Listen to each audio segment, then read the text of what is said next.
Setelah ketegangan atau konflik militer antara Iran dan Israel mulai mereda, Tiongkok mengambil langkah untuk memasok atau menjual sistem rudal ke Iran.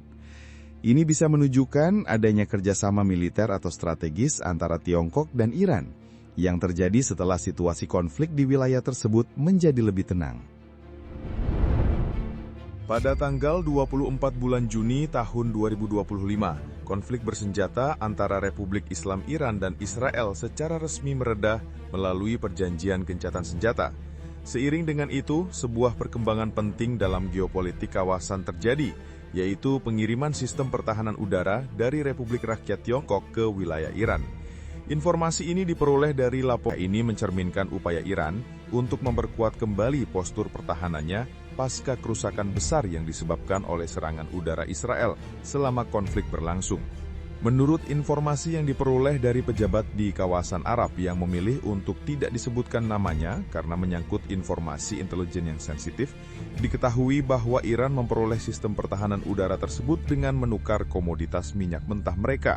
Hal ini menunjukkan pola hubungan timbal balik antara Iran dan Tiongkok yang tidak hanya bersifat ekonomi, tetapi juga strategis dalam konteks pertahanan. Kekhawatiran terhadap kemungkinan konflik lanjutan.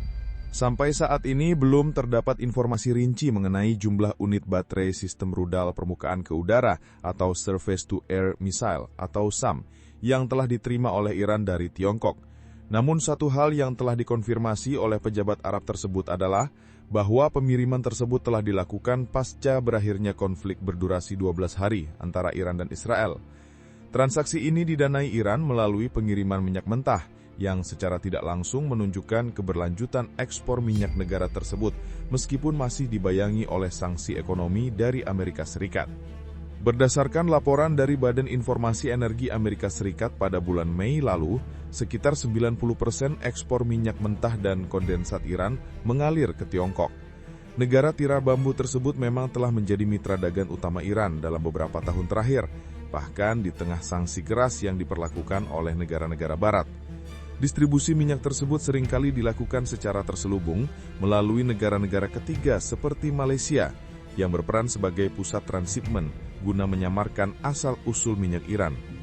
Ini menunjukkan bagaimana Iran melalui strategi perdagangan yang kreatif dan cermat tetap mampu mempertahankan aliran devisa untuk mendukung sektor vital seperti pertahanan. Seorang pejabat Arab lain menyatakan bahwa orang-orang Iran terlibat dalam cara-cara perdagangan yang kreatif, merujuk pada fleksibilitas dan kelihayan Iran dalam mengakali pembatasan ekonomi global. Di sisi lain, dinamika ini semakin kompleks ketika diketahui bahwa Perdana Menteri Israel Benjamin Netanyahu dan Presiden Amerika Serikat saat itu Donald Trump dijadwalkan untuk membahas Iran, termasuk program nuklirnya, dalam sebuah pertemuan kenegaraan di Washington. Wacana tersebut menambah dimensi diplomatik dan militer yang sensitif terhadap hubungan trilateral antara Iran, Tiongkok, dan Amerika Serikat. Berlangsung. Meskipun demikian, penguatan militer Iran ini terjadi di tengah keberhasilan Israel dalam meraih dominasi udara selama pertempuran, yang tercermin dari serangan Israel terhadap sejumlah fasilitas peluncuran rudal, serta pembunuhan terhadap sejumlah perwira tinggi dan ilmuwan nuklir Iran. Namun demikian, Iran tidak sepenuhnya terpuruk. Militer Teheran tetap mampu mempertahankan posisinya secara taktis dan strategis dengan melancarkan serangan balasan berupa rudal balistik yang mengenai berbagai fasilitas penting di wilayah Tel Aviv dan Haifa.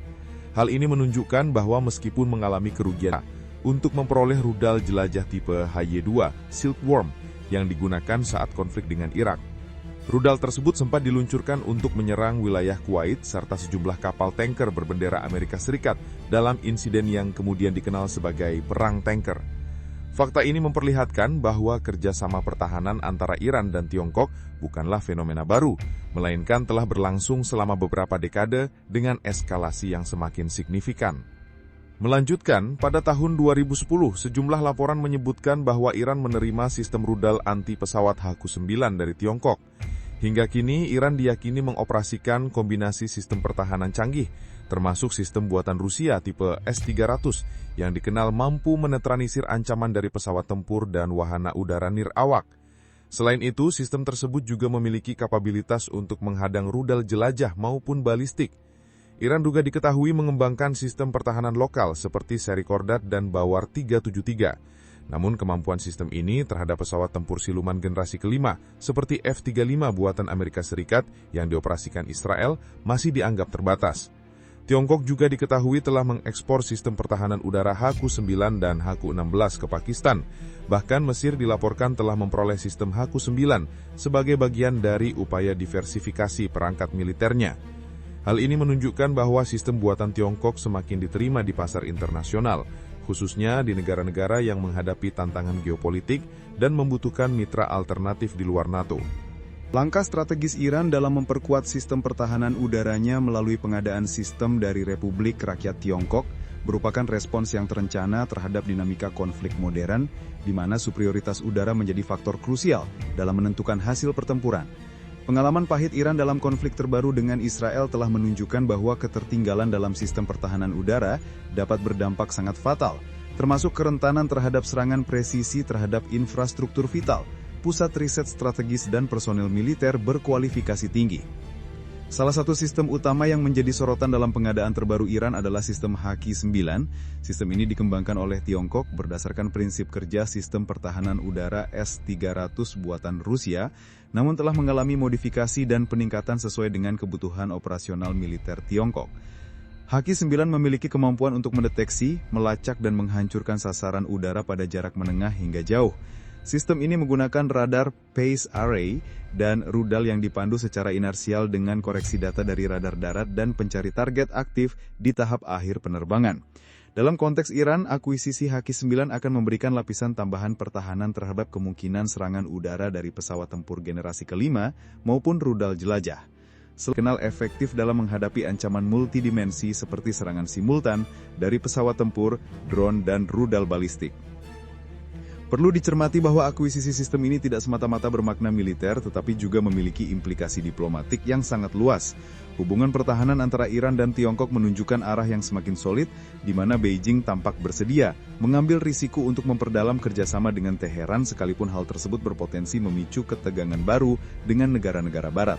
Dalam situasi di mana Iran sedang menghadapi isolasi ekonomi dan diplomatik, komitmen Tiongkok sebagai pemasok teknologi militer merupakan aset strategis yang sangat komunikasi, komputer, dan intelijen, atau yang dikenal dengan istilah C-SARLAW hingga C4I. Selain aspek operasional dan teknis, penting untuk mengkaji nilai simbolik dari pengiriman sistem pertahanan ini.